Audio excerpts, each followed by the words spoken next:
5 myths about Slash's gear that people still believe. The Cat in the Hat's tone and gear might seem simple on first glance, but few guitarists have promoted more debate and discussion about their gear as Slash.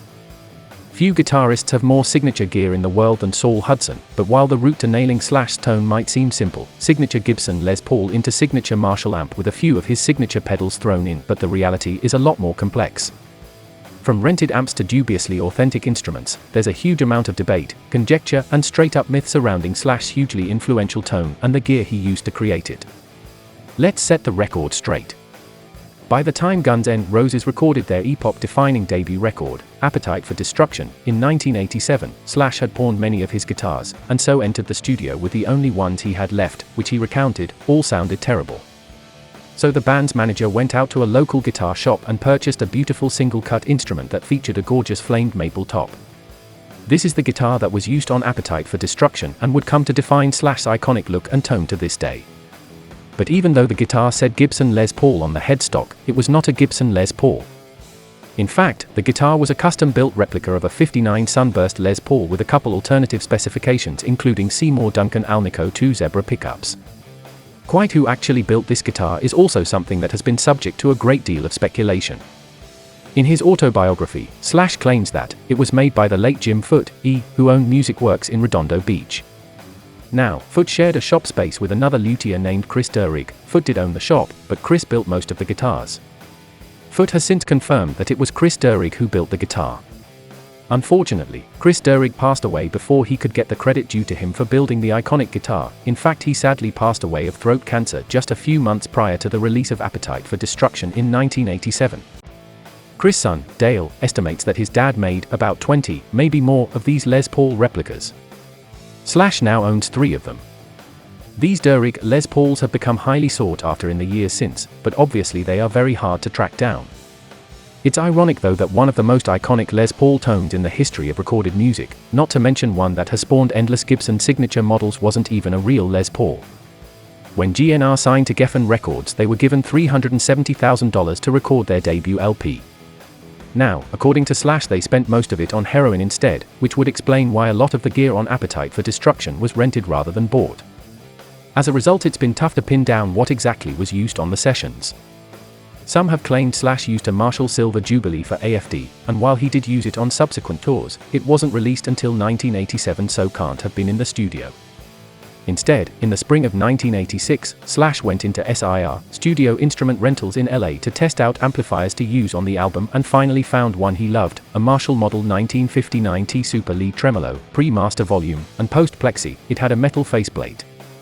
The amp had stenciled lettering that read, "Stock number 39.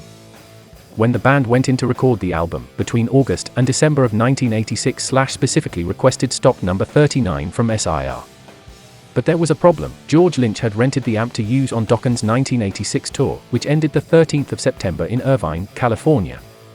So, that amp not available to be delivered to Slash in time to use during the recording session, but the company still had an obligation to deliver a comparable amp for the sessions.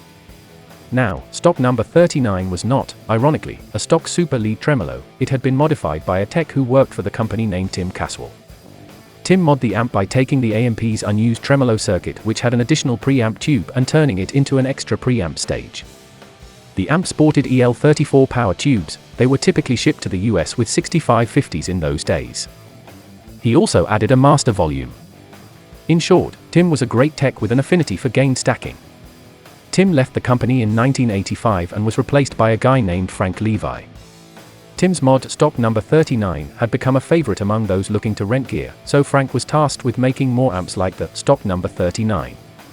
Frank's first test subject was an amp dubbed stock number 36, which was a model 1959 Super Lead but was not a tremolo. Therefore, it didn't have the existing tube and circuit to convert, so the extra gain stage, tube and circuit was added right next to the existing 3 preamp tubes. Frank's first test subject was an amp dubbed stock number 36, which was a model 1959 Super Lead but was not a tremolo. Therefore, it didn't have the existing tube and circuit to convert, so the extra gain stage, tube and circuit was added right next to the existing 3 preamp tubes.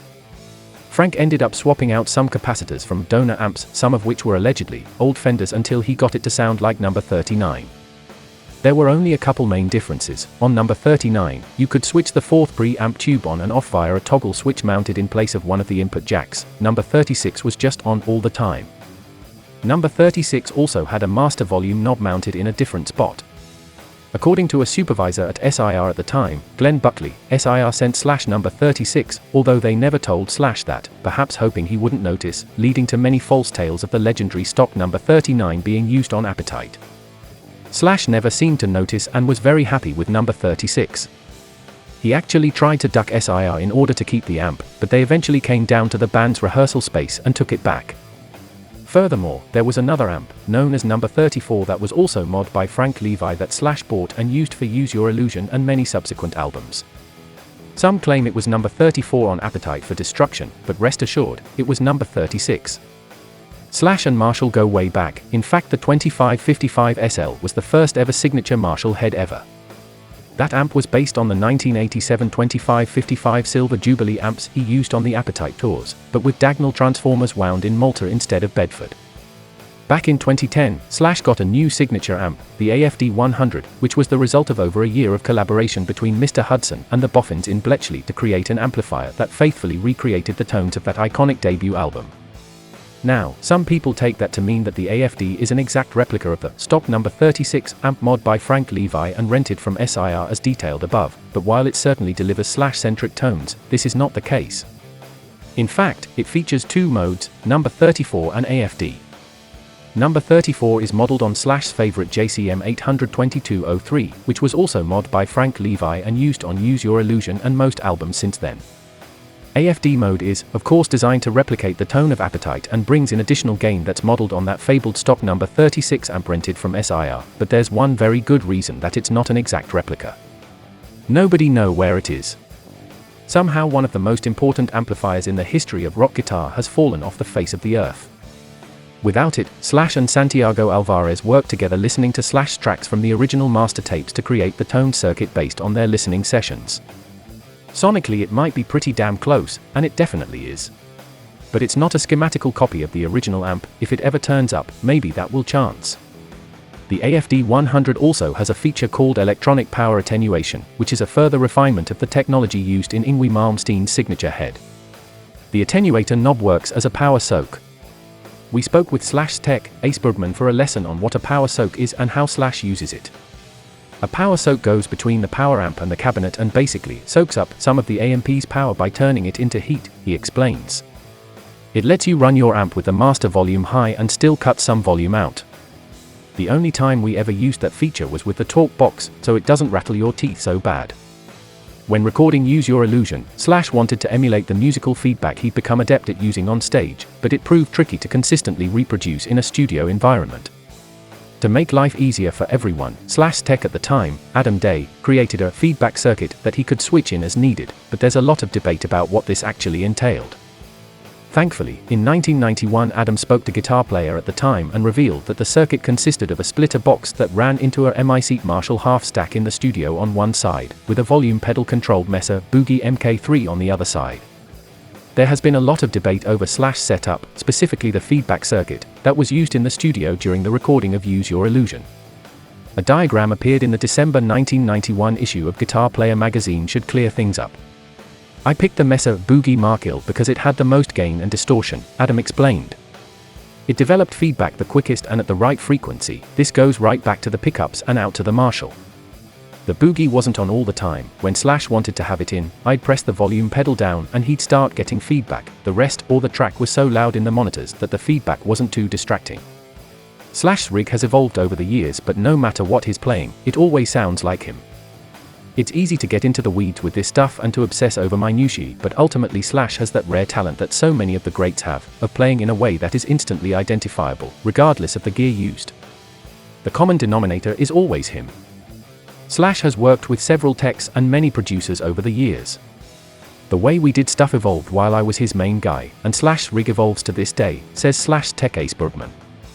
Plus, in the studio he is willing to try all sorts of different stuff, so he may well use a piece of gear once for a recording and never again. Or we use something at 2 live shows and decide not to keep using it. Or maybe something shows up in a photo behind him and people think he is using it. The guy plays guitar 7 days a week in all sorts of settings. No one, not even him, will have a complete picture of all the gear he has and/or does use.